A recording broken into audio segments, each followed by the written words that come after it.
பழமையான வரலாற்று தலமா இந்த இடத்த சொல்றாங்க. ரொம்ப அமைதியா இருந்துச்சு இந்த இடம்.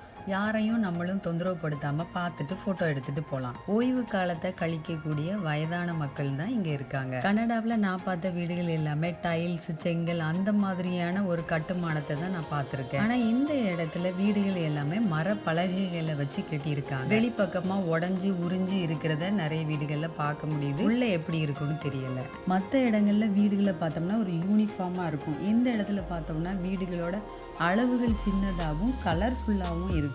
80ஸ்ல எட் கியர்னாடுங்கிறவர் தன்னோட வீட்டுக்கு இப்படி பண்ணியிருக்காரு. அதை பார்த்து இந்த கலர்ஃபுல்லா பெயிண்ட் பண்றத மற்றவங்களும் ஃபாலோ பண்ணியிருக்காங்க. 19ஆம் நூற்றாண்டுல ஐரோப்பாவில இருந்து இங்க வந்து கனடாக்காரங்களா மாறினவங்களோட மத ரீதியிலான ஒரு கூடுற இடமா இந்த இடம் இருந்திருக்குது. பக்கத்திலே பீச் இருக்கிறதுனால பீச் தீம்ல நிறைய வீடுகளை பார்க்க முடிஞ்சது. என்ன காரணமா இருந்தாலும் அமைதியாகவும் அழகாகவும் இருந்துச்சு.